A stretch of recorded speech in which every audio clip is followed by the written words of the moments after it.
Which camera to look at. There's 3 cameras this time, obviously we're growing, alhamdulillah, all thanks to the universe and God, whatever. So thank you everyone who's been joining into our podcast, listening in, giving us reviews and helping us grow. So thank you to everyone. Before we begin, to people that are new, my name's Fahad, Tahir, and another person we're getting to join our adventure alongside us is Adil. That's me.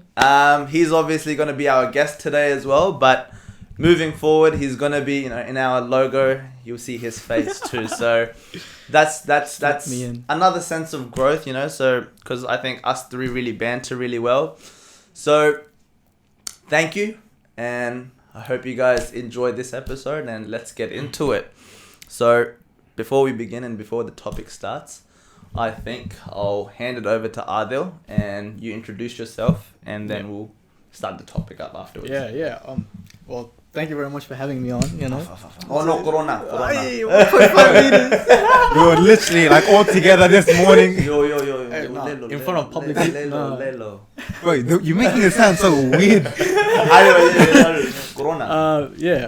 So, well, thank you very much for having me, having on board into this, very special thing. Because I think this is the first time anyone has done anything like this.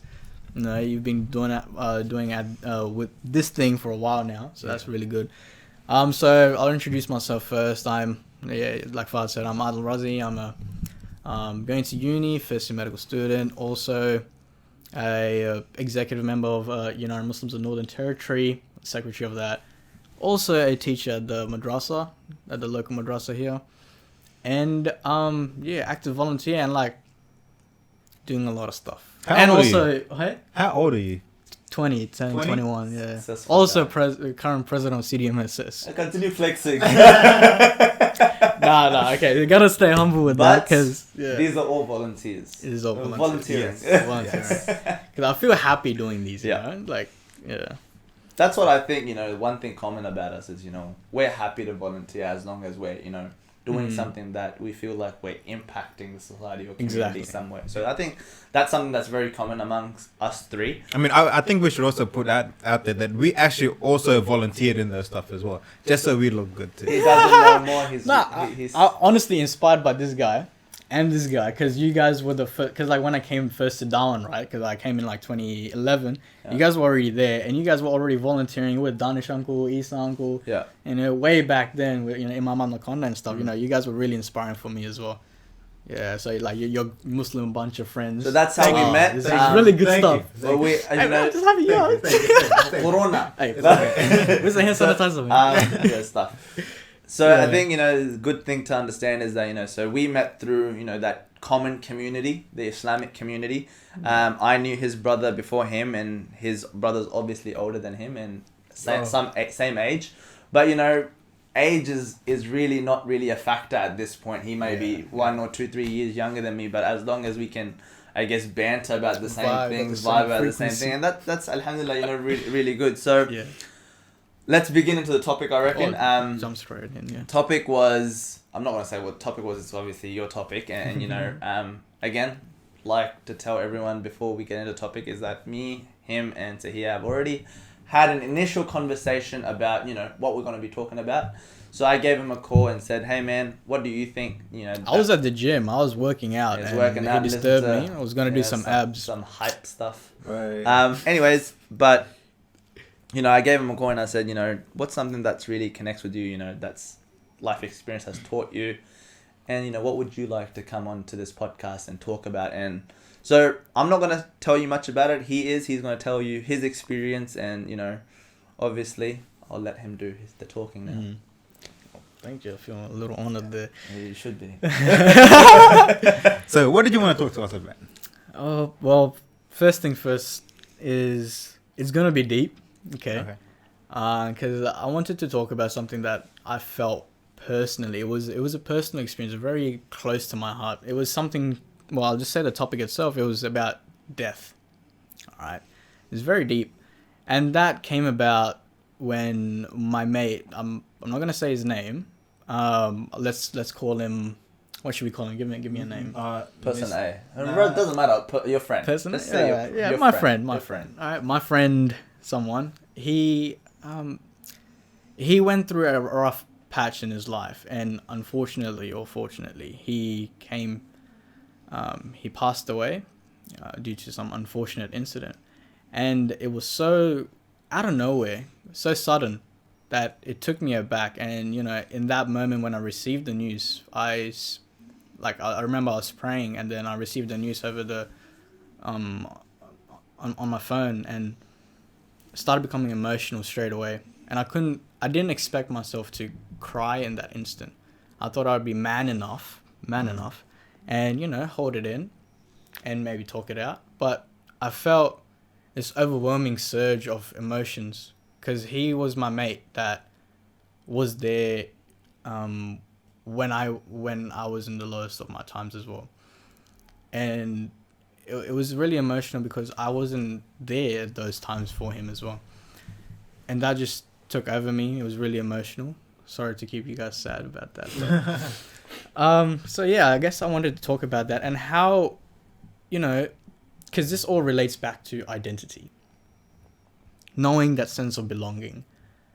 And I think this podcast will help us explore those topics in a manner that hasn't been done before. Especially in our community where, a lot of the things that may be taboo.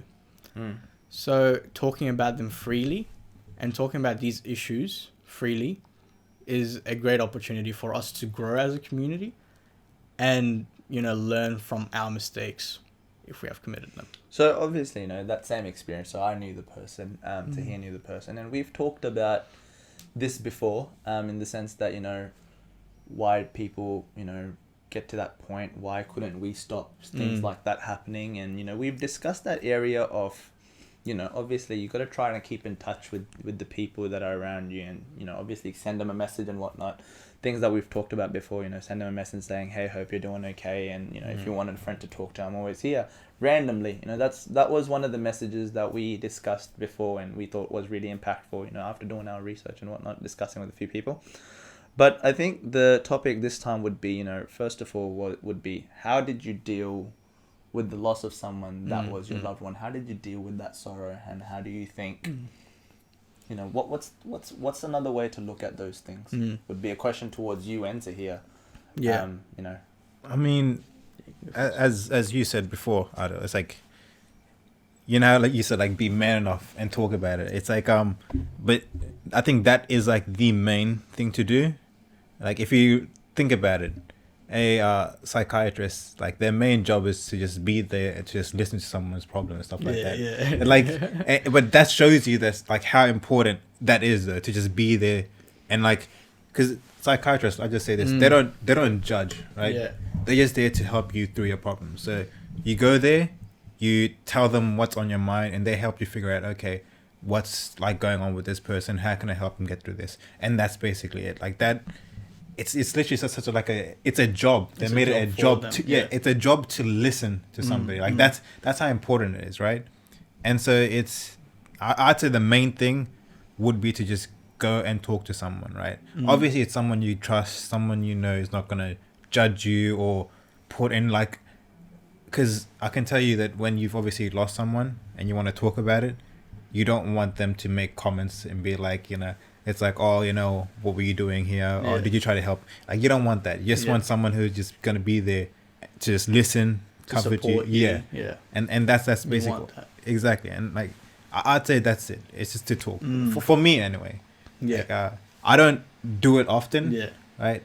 But that's just, it's a fact of life. Like, you should do it. Yeah, I don't know, because I don't know. Maybe it's for me. I don't know. I don't feel like I'm an emotional person. Yeah.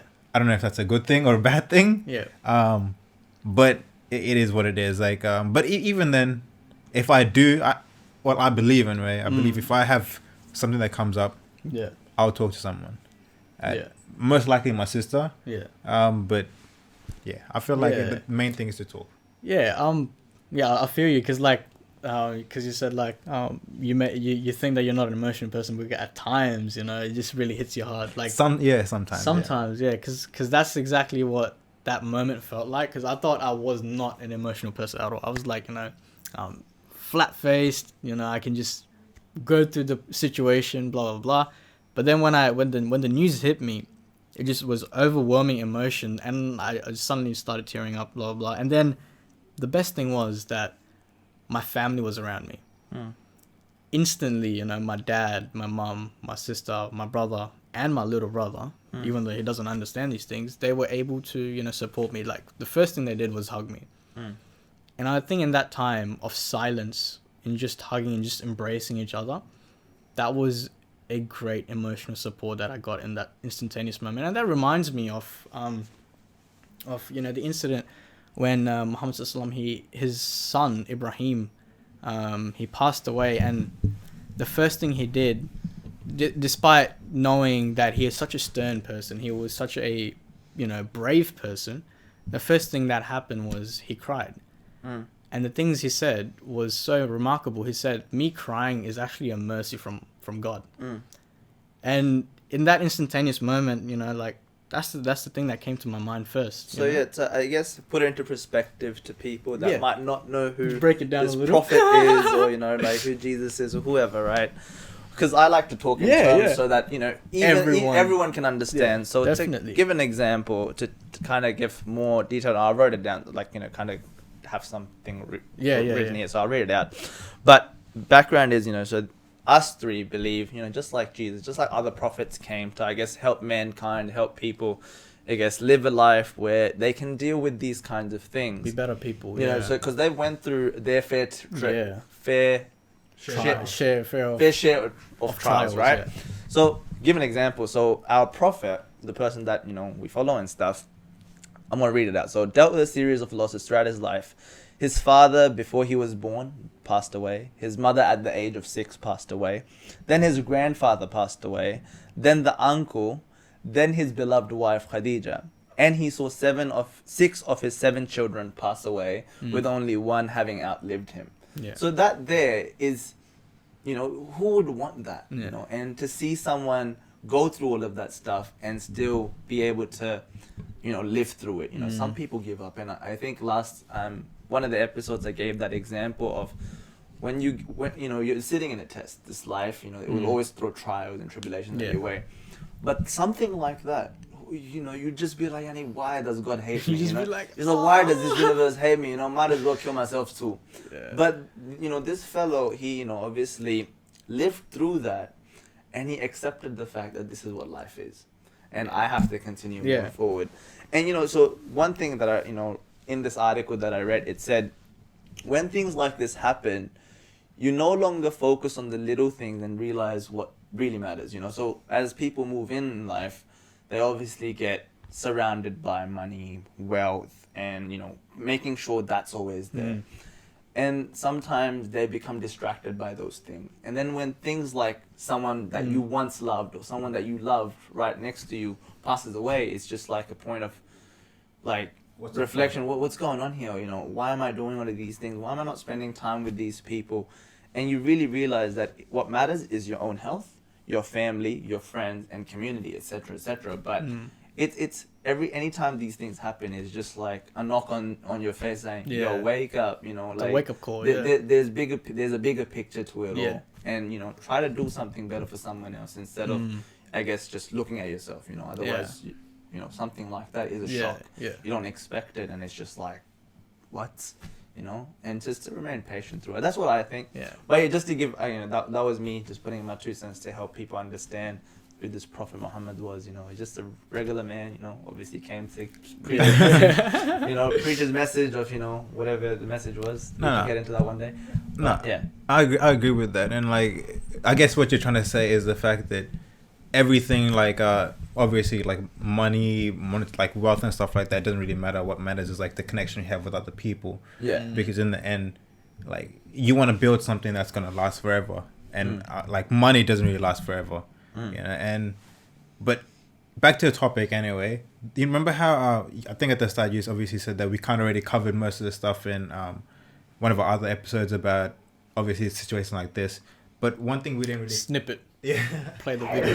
When you meet someone that you don't really know that well and you ask them questions that might be a bit personal, they do tend to open up. And some people are just looking to... Also, one thing to put out there, he is going to be our videographer, so make sure you guys click and subscribe onto the new, much updated content. Yeah, so when you notice that everything just looks way better, you'll know why. This right? is him, you know. This is the basic success.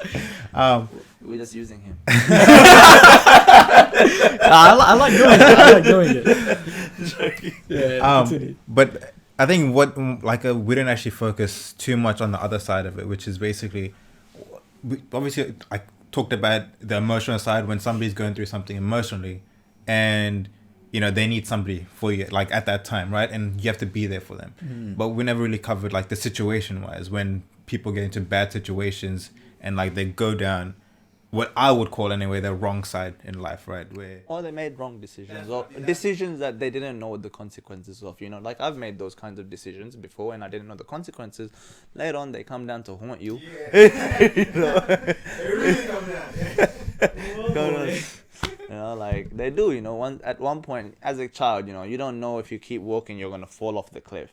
But someone else knows that you're going to fall off the cliff, But you keep going, let me just do it. And then you're falling. Feels like a good fall. Your breeze is coming up. Feels nice. And then boom. You see the ground coming up. You're like, whoa. What's going on? But things hit you after at that moment because there's no, I guess, someone guiding you, helping you realize what's right or what's wrong, what's a bad decision or what's a good decision. You make a decision that you think is right. Because in that moment, no one says, I'm going to make a wrong decision. Yeah, let's do it. Let's smoke drugs. Yeah, I don't think anyone could say it goes from like being like one person then going to that straight away. Yeah, I think it's more like... It's a gradual process where they all wanted to do the right thing, but somewhere got caught up making some not so wise decisions, and before you know it, consequences came up and hit them. But you continue on what you're saying. No, so it's basically like how do we help people get out of that situation? Because like no, that wasn't the question that we discussed. I think it was what are the consequences that lead them to that path? You know what I mean? I mean, we can discuss both. Yeah, we'll do that because we already discussed like what can we do, which was we already discussed that in the previous episodes. In the sense, we obviously have to reach out and try to be with them and make sure they're in an environment that helps them and guides them when they're about to make decisions that are. I think just like jumping onto that as well, like. One of the things that we should discuss is probably identity and how that leads them. Yeah, so that was the question. So the question was, what is that first thing that led them towards that thing? Now there can be heaps of reasons. This is just one reason that I think we can pick up from that example where you told us this before. I don't know if you covered it while you were talking. This friend of ours, he was a regular avid community member. He was there, he was involved with us, and then at one point there was a sudden disconnect. He stopped hanging around with the people that were, I guess, wanting to grow, become better people. He ended up going to distracted, making not so wise friends, and making not so wise decisions in his own way. However he did those things, I don't know. But one thing I picked up from that story while we were discussing it last night was there was a point where his identity, there was himself, he's, I'm not going to explain his identity, but he has an identity, like an identity that he's, how old was he? Let's say he was our age somewhat, like 19, 18. He was younger. He was like about 14, I'd say. At that point. But at that point when you're 14, you have something that you're carrying, and I'm going to quickly, explain what identity is because I did a workshop on it and I have written down there so that we can discuss on what happens, when things like this. So I'm going to read it out. So, because I did a workshop on it and I did a fair bit of research on, what I want to say. So, when we talk about identity, the concept of identity is unique to our own self, which essentially means, everyone's identity is unique. Your identity, my identity, his identity is all different. You might have a common identity with someone else. You might be from that African background and you might be able to relate with someone else of the African background, but your identity itself is unique to you. There's no one else that's you out there in the world, right? So that's one. Identity relates to basic values that dictate the choices that we make. So, self-explanatory. It's the individual's experiences throughout his life that form a person's identity. And identity is never final and continues to develop over time. But one of the, what I've written here, it's his experience throughout his life that have formed his identity. So at the age of 14, you formed an identity to some extent. To some extent. Can I give an example about that? So I think one way to explain it is my identity grew from, because I was raised and bred in the mosque, basically, you could say that. Yeah. And I've been always there because that was my community and I felt comfortable with that. And my identity that I can pinpoint was, when you go inside the mosque, and everyone's welcome to come in the mosque, right? Yeah. There's nothing about that. No, you can. You can. Make a very, very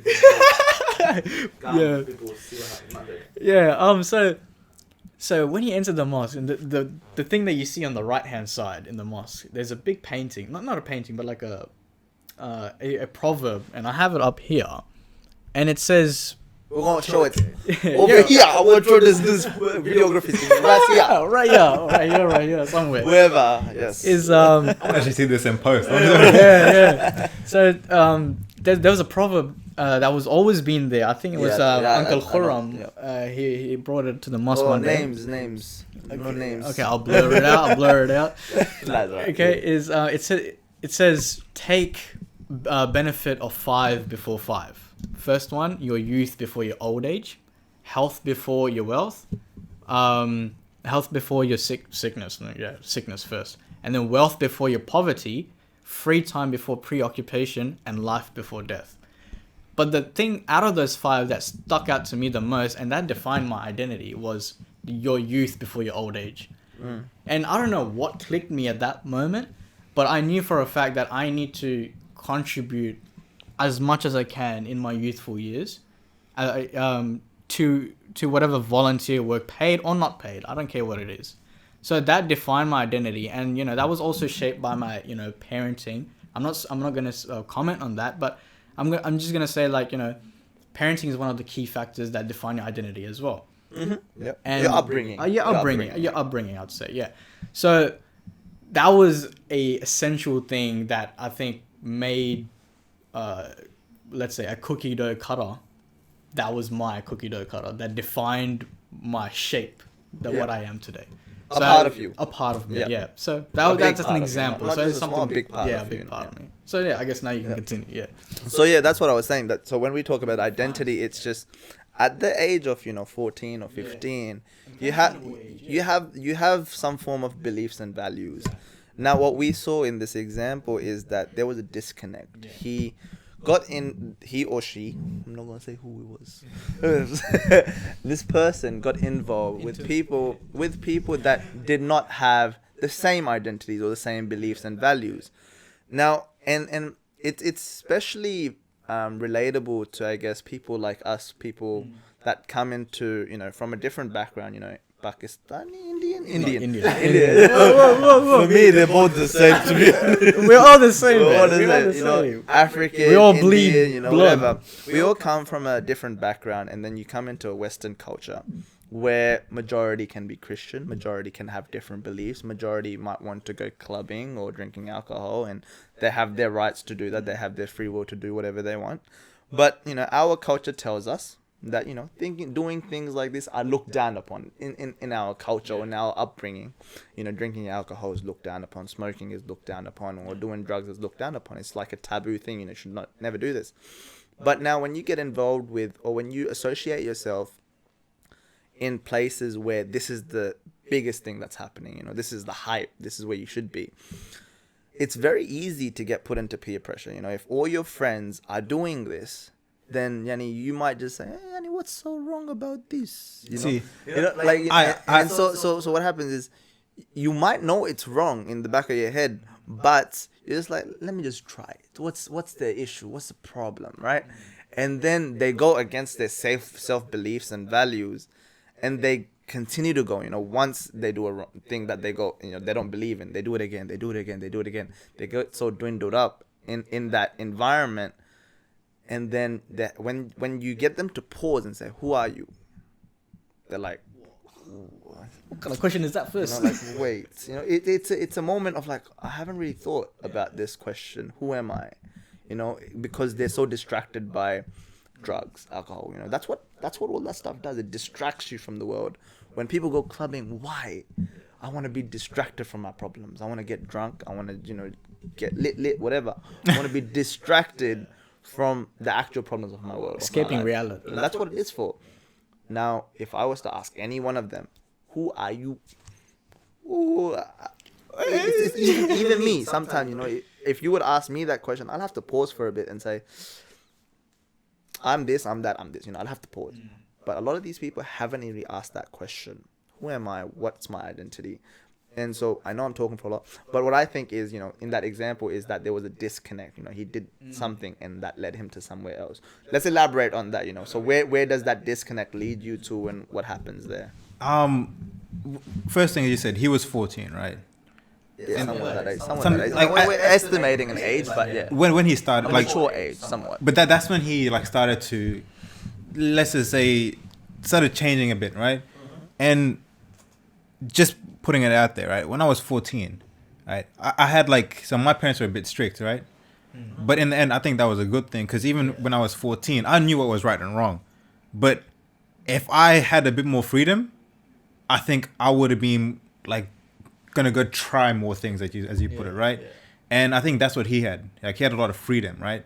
And I'm not saying you shouldn't have freedom, but I'm saying if you don't have that self-control though, right, which I don't think a lot of 14-year-olds do, right? I don't think it's like wise to give them such like a free roaming ability, right? Because I know for a fact, right? I'm saying for a fact, if I was 14 again, I had freedom, I would have, like, my friends invited me to go somewhere, do something, I would have been like, yep. And then slowly by slowly, I would have started to do more, like...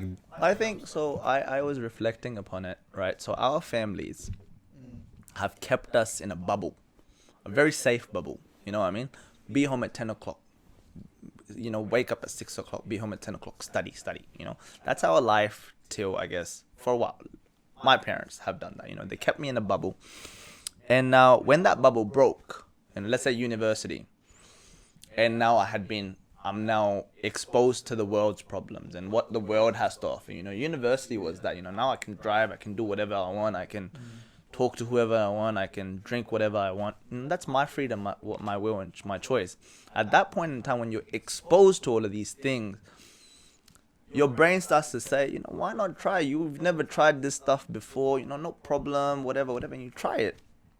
But what I think, you know, because I was kept in this bubble of life is perfect till now, you know, like in a sense, your only problems are study, become successful, get a job, don't worry about the rest. We'll figure all that stuff out for you, you know. That's what my family kept me in.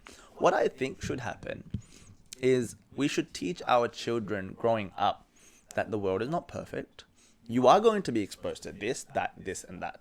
Be open about it. My family had said, you know, we did this back in the day, you know, and life was so hard for us. Yeah, I used to It's travel easy. so long to get to my... Now literally jump over crocodiles to get to my school. Alright, what are you doing now? Get on a bus. Literally, my parents like, I woke up at 6 o'clock. I went to the thing. I got there by 11 o'clock. I'm thinking, bro, I get it, but my school's right there. What do you want me to do? What do you want me to do? You know, so they kept us in this bubble. It's like, you know, life was so hard for us. We do this so much, you know, and whatever, you know, like, you don't even understand, Fahad. It's like, but I never asked you to go all the way to that. Like, But you know, again, life is fair to everyone. You know, if you think about afterlife, that's, you know, that's another topic. But life is fair in the sense, you know, we also have our own fair share of problems. So they teach whatever they think I should know, and they keep me in that bubble of, we protect you from all the wrong things that we did. You know, don't do those things.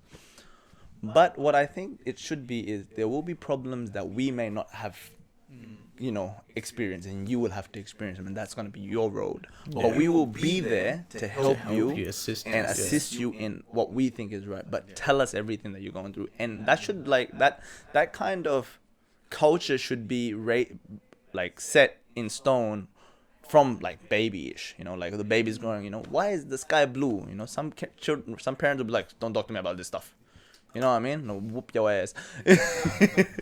I really agree with that. You want me to say how I know that, right? So, growing up, one thing my parents taught me is how to say no, right? Yeah. Not to them, but because every time I'd ask something, right? So, like, let's say a friend wanted to come over, and then I'd ask my parents, it's like, nah, you can't have any friends over. Yeah. So then I'd have to go and tell my friends no, right? Yeah. And I think, like, over time, I've literally just gotten comfortable just saying no to my friends. But at the start, you don't want to do that, you know? At the start, you want to chill with your friends all the time, but now you have to say, and I can't do it with my family, man. Exactly. And then, but now that I've grown up doing that, if there's something I feel like, okay, I shouldn't do this, I can easily just say nah, right? And that's the thing, I won't be peer pressured into it. But if you've never really said no, then it's gonna be like, you just say, oh, I'll just go with them and then I'll just leave later. And then slowly by slowly you get hooked into that. But it's like, as I said, it's gonna be different for everybody, because now my sister, right, my little sister, so she if she wants friends over, she asks my parents, and so my parents this time like, oh, okay, sure, right? They're like, no, but she's young though. Huh? Bro, I was the same age, and they said no friends over. Boy, it's better to have girls bring her friends over rather her go to her. You know, the thing is, my sister was also allowed to bring friends over, right? But I think it's older sister. Yeah, but it's different because it was with like friends that like my mom knew their mom and stuff like that. But either way, like my little sister, she's allowed to bring friends over. I was never allowed to do that. Like I can. They know your friends. Like, whoa. I was only ever allowed to bring literally only two friends I've ever came over to my house when I was young. Which like, and both of them, my mom like knew their mom. That's the only reason, right? And so it's my sister's like, she's not really gonna grow up. I mean, like there's sometimes obviously it's not like every single time. So she would like learn how to say no to her friends and stuff like that. But she doesn't say no that often, right? And I know that because like sometimes her friends want to borrow her like hair tie, I think it was, or whatever. And so then she's like, yeah, sure. And she just gives it to them to borrow and stuff like that. And I would never do that, right? Because my parents, if they gave me something, right, and then I came back home and it's like, oh, where is it? And it's like, oh, I gave it to my friend. They look at me like, what the hell did this guy do?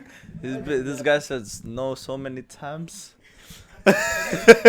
I'm telling you, I'm just so comfortable with saying no right now. Right? You ask me to do something, nah, I don't want to do it. And then I have to convince him to do it. Yeah, not always. But I think that's a really good example of like, you know, how your childhood was shaped, you know, and then you were able to like take that through, and then out of your own freedom, you were able to exercise it. One question to, I guess, sum up the podcast. So obviously some people are not going to have that upbringing, right? Yeah. Some people are not going to have families that say, don't do that. You know, because we just talked about our experience and then we said this is why we kept on track. We should talk about, I guess, for those that do get to that stage and they are at this point where they have disconnected from their identity. And let's say one of them is listening, where they reflect, you know, this is who I am, and you know, I am, you know, Chinese, or I'm, you know, Filipino, or I'm whatever, right? But I'm hanging around with completely people that don't have the same beliefs with me. Let's say someone of them is Christian, but they hang around with all the Buddhist people. Let's just say, right? And they don't even have one Christian friend. Or, you know, let's say there's a Muslim. You know, he has 0 Muslim friends, right? So, because again, there's a saying that one of my friends said that, you know, you become an average of the people that you hang around with, essentially, right? And that's true. If I spend time with you guys, I will be somewhat similar to you guys. I will pick up your traits. So in those moments where they say, you know, I'm a Muslim or I'm a Christian, but I'm hanging around with people that don't have the same beliefs as me. You know, if people are drinking around me and I feel like drinking is wrong, what should I do? And that's the question that I'm posing to you guys. So when you're at a position where you've lost it, you know, you've disconnected for so long, and you know, I interacted with, you know, a friend, a new friend that came to think he was at the same stage. You know, he didn't have friends, but to those people, what's your message? What do you say to them? To say, how do you come back? How? First thing is to realize it's never too late to come back. Right? Yes, I think that's very important. Yeah. Like no matter what you've done, right? It's never too late, right? I'll even go as far as to say, look, I won't even say that, okay? But I'll just say, no matter what you've done, no matter how far you think you've gone, right? It's not that far, right? If you just make a few like different decisions, you'd end up being like right back to where you actually want to be. Right? It doesn't take that long. Probably like it's very hard to, I'd say, get to that stage where, like, you know, you've obviously really disconnected and gone far off, right? Because as you said, you don't really just get there from one stage, right? You literally slowly start to degress into that direction, slowly by slowly. But then the moment you actually want to come back, you just like start dropping habits, right? And that's it. Like you'd end up working like 4 years to like get 5 different bad habits, and like that's just become engraved in you. But to drop it, it'll probably take like 5 months, right? And then that's what I'm trying to say. Like it takes you to say, you know what, I'm gonna change. Yeah. That's the But main that's the first step you have to come take. from you. You know, I can go up to any one of whoever is listening and say, yo man, there's parts that you could, you know, be doing better. But if they themselves don't want to do anything, you can only do so much. But if our message reaches anyone, hopefully it helps them. I just want to quickly put this as well. So if you're trying to come back to where you want to be, and you find like yourself like failing, right? Don't stop trying to go there, right? Because even with me, like there's some habits I want to drop, right? And there was times where, you know, I like even like getting angry and stuff like that, right? But slowly by slowly, right, I find that I've kind of controlled myself, right? And that's it. Like it doesn't matter how many times I stuff up, as long as I stuffed up this time. Next time I'm gonna try and make sure I don't stuff up again, and just keep going on like that. So just never give up. That's another thing. Yeah. But yeah, Never give up. Yeah. Point number 1. Never give up. I'm gonna finish it up with a quote. I think. So this is by Omar Suleiman. Do not be so paralyzed by all the horrible stuff that you read online. I'm gonna add a part to his that he didn't add, or did, that you miss out on all the good things that you could be doing in life. Right. So don't get so paralyzed by saying, I've done so much wrong, I can never come back. Yeah, you know, that's what people hear, like, God's never going to forgive me, or life is never going to help me. And I've already made so many mistakes, you know, even if you're 40, even if you're 50. I'm just going to tell you this as well. The owner of KFC, he started his business when he was 50. That was a great example. Yeah. Literally, he was like 50 something years old, and then he started KFC. He's like, you know, I like Kentucky Fried Chicken. Hey, chicken is life. Yeah, obviously, I know the fact. Respect to vegans and vegetarians. I was just giving an example, you know. Chicken is life. But yeah, so thank you for everyone that joined us. Obviously, it's not a topic that we can discuss in a short amount of time, and it's obviously a bigger topic, and we'll probably touch upon it again some other time. But this was a welcome to Adil Razi.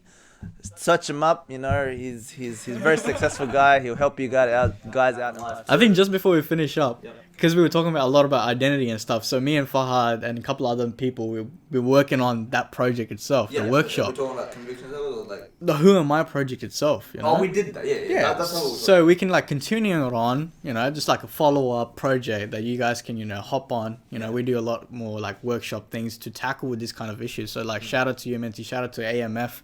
So yeah. And ISD and everyone else, you know, these guys have helped us grow. They've been a part of our life, you know, and obviously, if it wasn't for them and their efforts in making sure we were connected, Developing to our community, identity. if it wasn't for them, we would probably be, you know, in a different position. than we are now. Shout out to Academy Alive as well. Yes. Shout out to everybody. Please subscribe. Please, you know, donate and help us. You know, look at our Like our page, yes, like our videos. page. We're obviously growing, and now we've got 3 cameras, 3 tripods, 3 mics. We'll possibly one day be in a studio recording with, I don't know, famous artists, famous people, you know, DJ Khalid. I don't know. Akon, if you want to come on. Akon, you know, we're just saying, you can be here, sit down with cool people. Anyways, thank you. See you guys again next time, and I hope you guys liked today's episode. Peace out.